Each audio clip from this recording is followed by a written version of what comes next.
talking about Scream 2 today. I don't know, I was having this conversation with somebody and we were talking about sequels, and you know how people always talk about like sequels are bad? Nobody ever prefers the sequel to the original, everybody thinks the sequel's bad. So I want to do a video about sequels. I've also done a video about the first movie in this franchise, as it's maybe one of my favourite movies of all time, and that is the original Scream. So I thought we can just do a plot discussion recap video on Scream 2, which I think is a great Scream movie. I might do this on more sequels. I might do this type of video on more sequels. I just thought I'd start with Scream 2 because I've already done a video on the original Scream. Anyway, we have the group from the original, the ones that survived, the ones who just about survived. That is David Arquette, Neve Campbell, Courtney Cox, Jamie Kennedy. And then we have some new faces, which we will be introduced to. The poster for this movie, very Scream-esque. It's the cast, and a giant black and white face behind them. Two faces are in the back this time, however, and it's Jada Pickett at the time, and Neve Campbell. And then you have the rest of the cast in the front. Now, the tagline for Scream 2 on the poster, someone has taken their love of sequels a bit too far. Love. We don't do taglines anymore, can I just say that? So, Scream 2 opens up outside a theatre, a cinema, if you will. Two college students, one's called Maureen and the other one's called Phil. Keep that in mind for later. She might look familiar. It's Jada Pickett Smith. They attend a sneak preview of Stab. So for those who don't know, Stab is the movie that was made in the movie Scream, because Courtney Cox's character, Gail Weathers, wrote the book about the Woodsboro murders. It got turned into a movie. That movie is called Stab.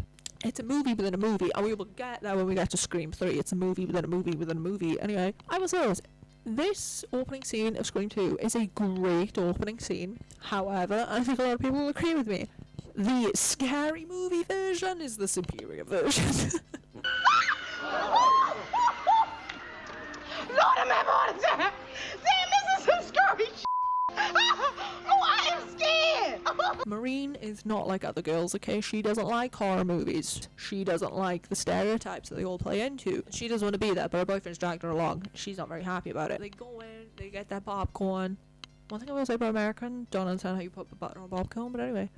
They get their popcorn, they get their snacks, they go in, they sit down in the theatre. They start watching, and everyone in the theatre is wearing the ghost face mask and have fake knives and are running around the place stabbing each other. So he goes to the restroom. He goes into the cubicle and he hears something in the cubicle next door. He sticks his ear to the wall. He sticks his ear to the wall because he can hear weird sounds. It sounds like, I'm going to be honest, in hindsight, even rewatching that scene back, I still don't know what the sounds are meant to be. I think it's meant to sound like there's a girl in the bathroom. I think it's meant to sound like there's a girl giggling.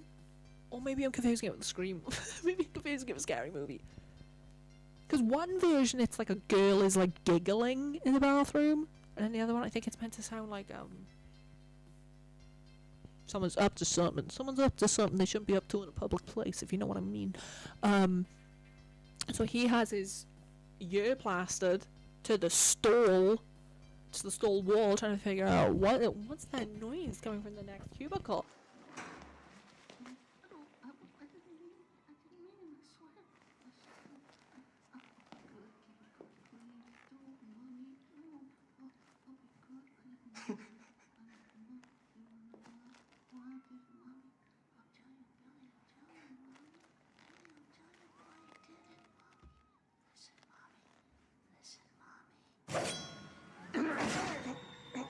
Next thing you know, ba-bam, knife through the ear hole. Ooh. By the way, 2 minutes ago the bathroom was full, but anyway, by the way, important context, he is wearing a black leather jacket. We cut back to the theatre. Girlfriend, Maureen is sat there. She's enjoying her popcorn, she's enjoying the previews.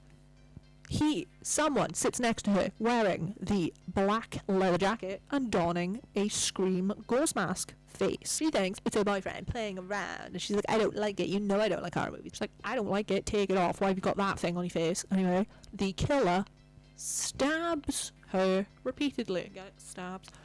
The killer then stabs her repeatedly in the stomach.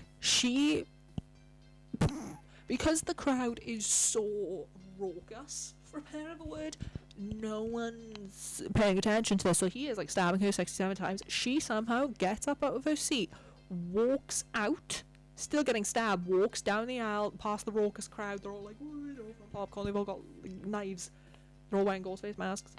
She climbs up the stairs, goes in front of the stage, collapses, and people think it's a publicity stunt. She's screaming her head off, people think it's a publicity stunt, and it's not until she is on the floor dead, people start taking off the Ghostface mask and realising what they've just witnessed wasn't a publicity stunt, and that woman is actually dead.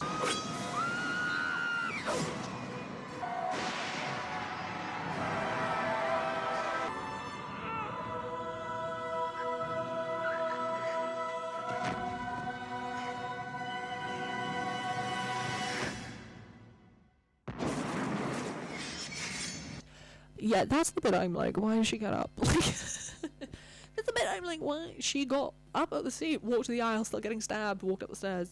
Duh. Anyway, Sidney Prescott is now a student at Windsor College. Also, another important part, she is getting phone calls of people going, "Hey Sidney," doing the Ghostface voice, and she has a she has a caller ID. And she calls the person out and she's like, "Is this your name?" People fake call her all the time, pretend to be Ghostface to freak her out. Anyway, so she has a roommate called Hallie, her boyfriend, and she has a new boyfriend called Derek. Also in attendance at this college is Randy, best friend Randy. Best friend, movie geek, horror movie nerd to the stars, Randy Meeks, and Derek's friend, Mickey. Now, the news about what happened at the theatre, what happened at the cinema, breaks. Ooh, also important scene I should preface. When they are in film class, there's several characters in there. Randy's there, Mickey's there, Cece's there. The murders that happened last night, and somebody says, well, clearly somebody's out to make a sequel of Scream. And somebody says, why would anybody want to do that? Sequels suck. Let's say what happened in that theater is a direct result of the movie itself. That is so moral majority. You can't blame real-life violence on entertainment. What? Movies are not responsible for our actions. It's a classic case of life imitating art, imitating life. This is not The killer obviously patterned himself after two serial killers who have been immortalized on film. Thank you. Right. Are you suggesting that someone's trying to make a real-life sequel? Stab 2? Who'd want to do that? Sequels suck. No, come on, man. Oh, please. By definition alone, they're inferior films. It's bullshit generalization. Many sequels have surpassed their original. Oh, yeah? So it is so meta. Like, the one thing about Wes Craven's Scream movies, they are so meta. It's funny, but they're in on the joke. Like, they make fun of themselves. And we also have the return of Dewey and Gail Weathers, because Dewey's a police officer and he turns up on campus to tell Sidney what happened last night, and Gail is there because she's a reporter, because Gail, if there is a story to cover, Gail Weathers is there. And we are introduced to someone called Cotton Weary, who is the man that Sidney says is the man who killed her mother, because she saw somebody wearing his coat running away from the scene of the crime and her mother was killed. Also, can I say Cotton Weary? Strange name. Anyway, Gail unsuccessfully tries to film the confrontation between Sidney Prescott and Cotton, because Cotton's out of jail. What do you want, Gail? Well, I was hoping I might get just a few words with you. Cotton. Hi, Sidney.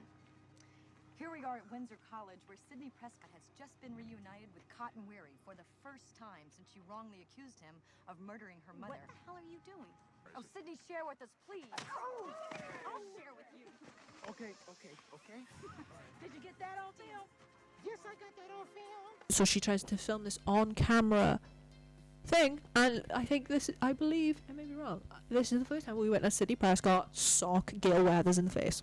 Also, important part about this, I think also haven't spoken since the Woodsboro Massacre, because Gail wrote a book about it when she said she wouldn't, and Sidney's pissed about it. Okay, so that same evening, Sidney and her friend, they're being classic college girls. They're gonna be classic college girls in America. They're going to a sorority party house. Yeah. And then at another sorority house, we have Cece Cooper, played by Sarah Michelle Gellar.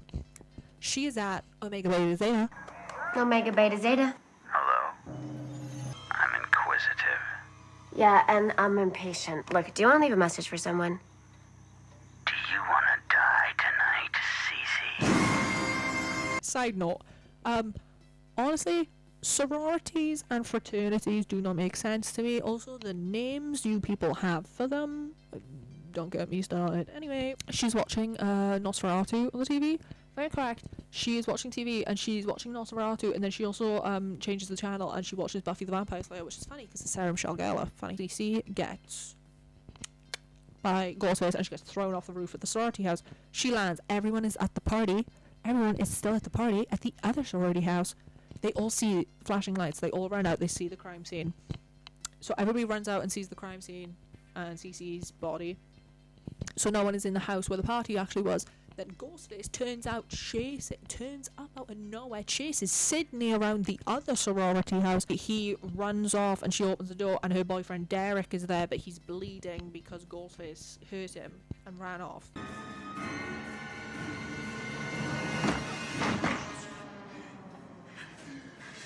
You alright? He went that way. Sydney's in here! One thing about Gail Weathers, she is on the case. They are in the police station. Gail Weathers is always on the case. She's like, we need to look at the victims. They have the list of the victims on the board. Then she finds out that Cece's real name is Casey, as in Casey Becker. Is Cece the girl's real name? No, it's Casey Cooper. As in Casey Becker? Well, is your boyfriend Stephen Orth? As in Phil Stevens. Maureen Evans? Maureen Prescott. That's Sydney's mother. So that Gail then theorizes that the new Ghostface is targeting people with the same name as the original Woodsboro victims. So obviously Maureen is Maureen Prescott and Casey Becker. Maureen. So it's going in the original order of how people were killed in the first place. And then Randy theorizes that the killer is probably someone Sydney knows and is patterning the homicides after a movie sequel. And then he goes in to talk about what are the 3 rules of a sequel. The way I see it, someone's out to make a sequel. You know, cash in on all the movie murder hoopla. So it's our job to observe the rules of the sequel. Number 1, the body count is always bigger. Number 2, the death scenes are always much more elaborate. More blood, more gore. Carnage, candy. Your core audience just expects it. And number 3, if you want your sequel to become a franchise, never, ever... How do we find the killer, Randy? That's what I want to know. And he never gets that final one. And he never gets that final rule. Wonder why. So Randy tells Dewey what the rules are of a sequel. And it's broad daylight. They're in the park. Gail joins them. Then Ghostface calls Gail, Dewey, and Randy when they're stood in the middle of the park. Randy decides he's going to stay on the phone and talk to him and keep him on the phone while Gail and Dewey run around trying to find out who it is who's on the phone. Gail's not here. I'm not interrupting anything, am I? You 3 look deep in thought. Have you ever felt a knife cut through human flesh and scrape the bone beneath? It's him. Who? The killer. He can see us. However, Ghostface is hiding in the back of Gail's reporter van, drags Randy in, and that's the end of Randy. Where's your innovation, huh? Why copycat 2 high school loser-ass dickheads? Stu was a pussy-ass wet rag. And Billy Loomis, what the fuck? Jesus. What a rat-looking, homo-repressed mama's boy. Why not set your goals higher, huh? You wanna be one of the big boys? Huh? Manson? Bundy? OJ? Son of a... And that was shocking, because it was the only, and everybody's opinion about that. I'm very sad that Randy got killed in the sequel, but it's one of the only Scream movies that actually kills off a main cast member. We have Dewey and Gail going to a building at night on campus to review the footage that Joel shot, because they have theorized that the killer's probably, they're going to spot the killer in it because he's probably in a lot of the footage. Before they can actually watch the entire footage that they possess, Ghostface turns up and stabs Dewey, chases Gail and Dewey around the campus, stabs Dewey a couple of times. They think Dewey's dead.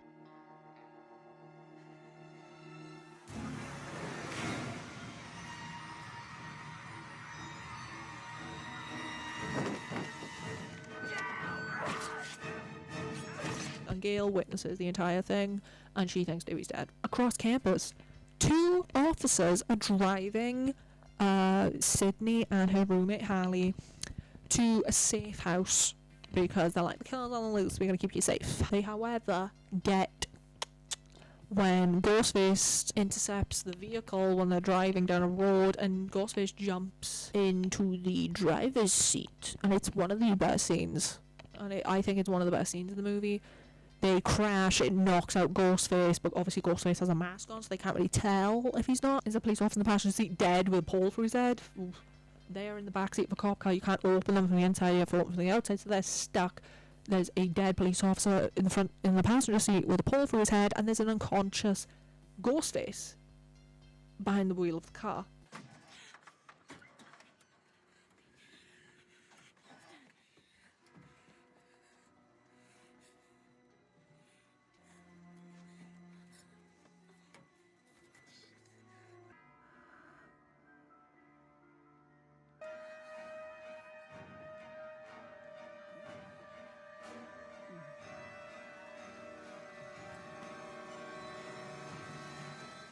So they have to peel off the cage, climb over the dead body, try not to look at the police officer with a pole through his head, climb over an unconscious thing, but here's the thing, he's wearing the mask, they don't know if he's unconscious. Climb over him, Sydney gets out first, tries to open the back door, it's locked. She's like, says to Hallie, you gotta do what I just did. They do it, they walk off, they successfully do it. It's a very high tension scene, it's one of the best scenes in this movie. They walk halfway up the road, Sydney goes, I gotta know who it is. So she does a U-turn, walks back to the car, driver's seat is empty. She goes, he's not here, looks back at Hallie, Ghostface jumps up behind her. Hallie. Oh shit. What? He's gone. What? Sydney runs back to campus. She gets drawn by music, and there's music playing in a building in the theatre. She runs to it to see what's happening. She finds Derek, the boyfriend, tied up on the auditorium stage because it's a fraternity hazing thing. Again, don't understand you people. I don't know what that means. Anyway, Ghostface turns up, reveals himself as Mickey, the best friend, the one in film class, the best friend, Derek's best friend. I wouldn't do that if I were you. You really want to trust your boyfriend? Don't you know history repeats itself? Sid?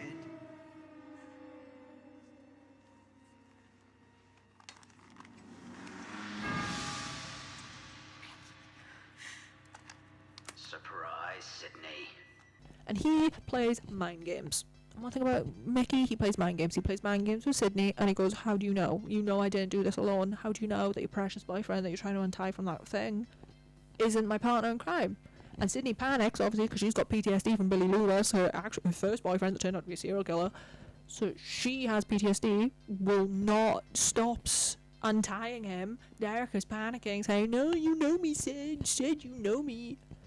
And then Mickey just shoots Derek and kills him. And then she quickly realizes that her boyfriend wasn't a part of it whatsoever. So Mickey then divulges to Sydney as to what his motive is, which is different to, well, it's not really that different to the original with Stu Marker and Billy Loomis, because they tell her it's because your whore of a mother was fucking my dad. He divulges to Sydney that he plans to kill her and then blame movie violence for the killings. No, Billy was a sick fuck who tried to get away with it. Mickey is a sick fuck who wants to get caught. Yeah. See, I've got my whole defense planned out. I'm gonna blame the movies. Okay, which I think is kind of a bad defense, but anyway. So that's his motive. That's why he's doing it, because he likes horror movies a bit too much. And then Mickey's like, ooh, do you hear that? That's my partner in crime. Who do you think it is? The door opens. Gail Weathers walks out. And Sydney's like, Gail? And it's obviously not Gail. Pointing behind Gail, holding her at gunpoint, is Debbie, which is a news reporter. Told you I had a partner, Sid. Surprise cameo just for you.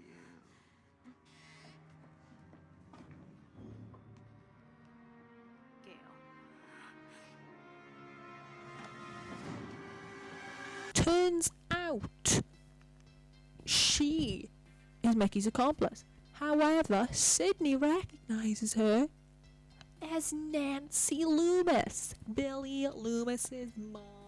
They pulled a Jason Voorhees. They pulled a Mrs. Voorhees. So fucking good. Actually is the reason why Billy turned out the way he did, because she left town when it got revealed that, when she found out that Maureen Prescott was having an affair with her husband, and that's what Billy Loomis says in the first movie.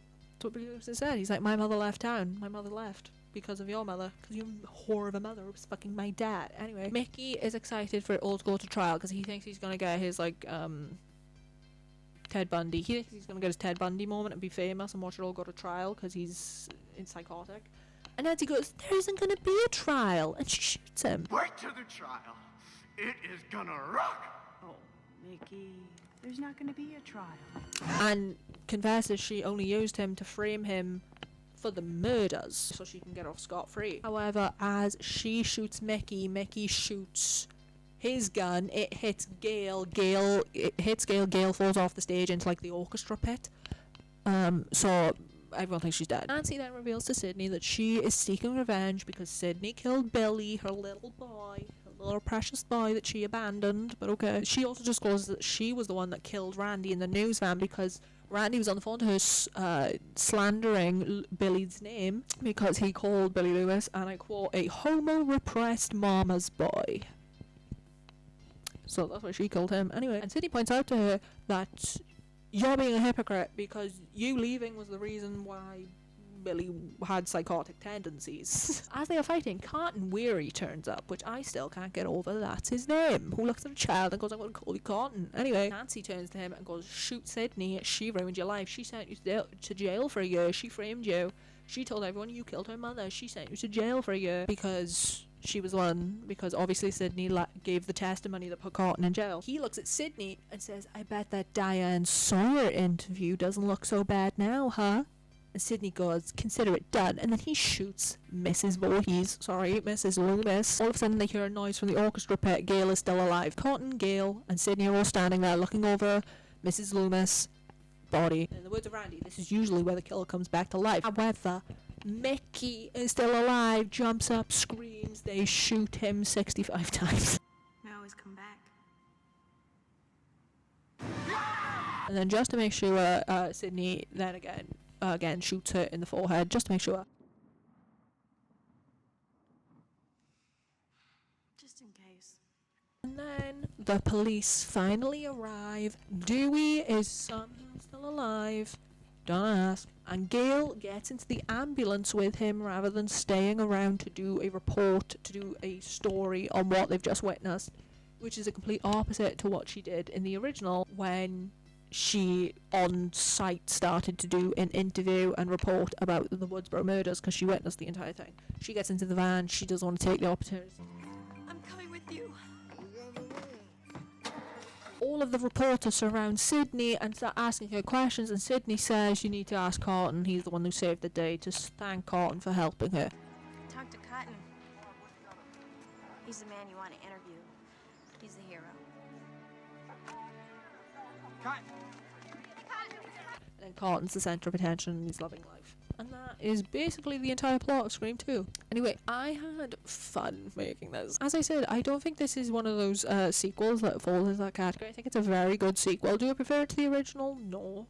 Do I prefer it to the original Scream? No, but I think it is a good sequel. So, thank you guys so much for watching this video. I hope I made sense discussing and recapping that entire plot. If I didn't, my bad. I might make this like a sequel series. I don't know. Who knows? I might do Scream 3 next. I might just do sequels in general, just to talk about sequels. So, thank you guys so much for watching. And if you have any other movies you would like to see me discuss, you can comment them down below. If you have any other sequels you guys want me to talk about, I gladly will. Comment them down below.